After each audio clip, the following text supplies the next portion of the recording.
Okay, last video. This is video 8 for week 4. This is the in-class assignment.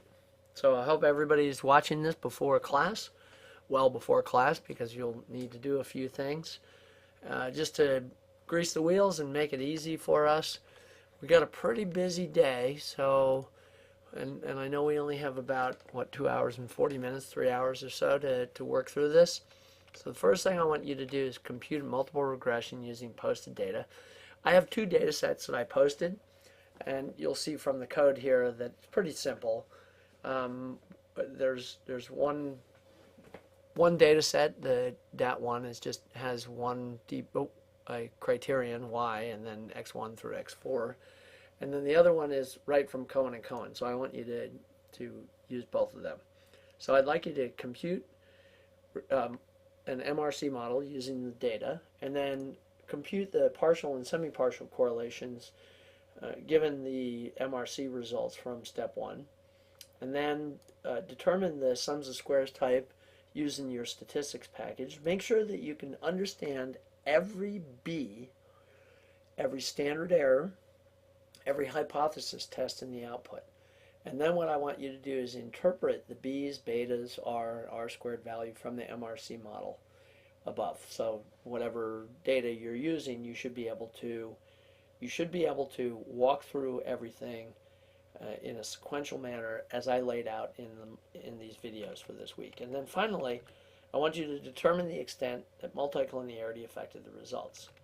Now, I posted all of this code. This is code that will be very difficult for our users to reuse, but I just posted it because there's some things in here that I do that might be helpful, and instead of just copying the code, I'd rather you get an idea about what I'm doing.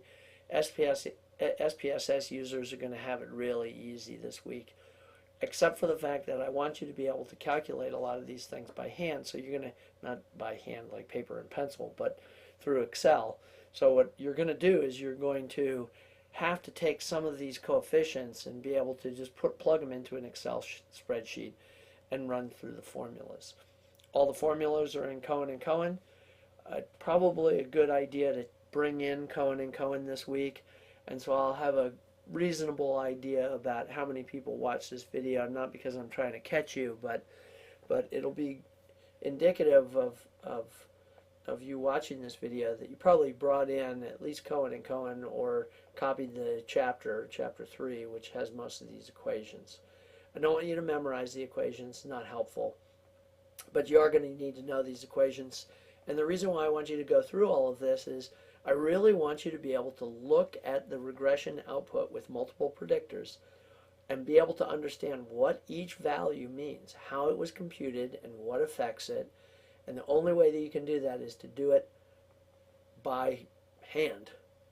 And again, not by paper and pencil and calculator, but use your computer. But you're going to have to pull these things apart and then put them back together. So this is week 4. This is what we're doing. I have most of the videos done for week 5. And based upon feedback, what I'm going to do is I'm going to hold off on posting them because a lot of people get confused when I post too many videos. So stay tuned. I'll be sending out an email shortly as an update. See you on Thursday.